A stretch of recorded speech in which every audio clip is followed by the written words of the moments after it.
लगता था, वो यज्ञ की जैसी पूर्णाहुति होती थी तो यज्ञ का घंटा अपने आप बज जाता था, अपने आप बजता था, उसे बजाता कोई नहीं था, अपने आप बजता। आज यज्ञ का घंटा नहीं बजा तो युधिष्ठिर ने पंडितों से पूछा, ब्राह्मणों आपने यज्ञ करवाया पर ये यज्ञ का घंटा नहीं बजा। ब्राह्मणों ने कहा हमने तो यज्ञ अच्छा करवाया पर घंटा क्यों नहीं बजा, समझ में नहीं आया। तब इतने में ब्राह्मणों में से एक ब्राह्मण यज्ञाचार्य ने कहा, मुझे लगता है यज्ञ दो तरह का होता है, एक यज्ञ जो अग्नि में सांकल दी जाती है तो अग्नि देवता प्रसन्न होते हैं, और दूसरा यज्ञ वो कि भंडारा किया जाए और लोगों के मुंह में भोजन दिया जाए, वो यज्ञ भी प्रबल होता है। महाराज हमको लगता है यहाँ दोनों यज्ञ हुए, एक यज्ञ आहुतियों का, एक यज्ञ भंडारे का। मुझे लगता है भंडारे में कोई भूखा रह गया है, कोई भूखा है। अब भूखे व्यक्ति को ढूंढो। पांडव गए और पांडव जाकर जरा पता करो कि भूखा कौन है अपने नगर में, यज्ञ का घंटा बजेगा। जाकर देखा तो एक कुटिया में एक संत बैठे हुए हैं। बाबा आपने भोजन किया है? नहीं। आपने भोजन नहीं किया? नहीं। क्यों नहीं किया?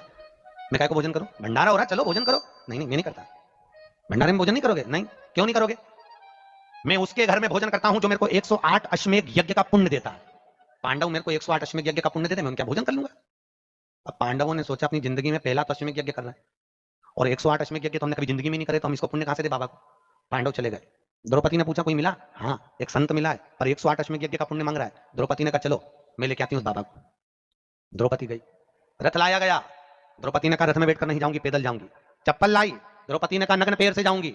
नंगे पैर द्रौपदी उस संत के दरवाजे पर पहुंच गई। बाबा चलो हमारे यहाँ यज्ञ हुआ है, भंडारे का भोजन करना। बाबा कहते हैं द्रौपदी तुझे मालूम नहीं, मुझे 108 अश्वमेध यज्ञ का पुण्य दे दे, मैं तेरे यहाँ भोजन कर लूंगा। द्रौपदी ने कहा लो बाबा संकल्प छोड़ती हूँ और 108 अश्वमेध यज्ञ का पुण्य तुमको देती हूँ।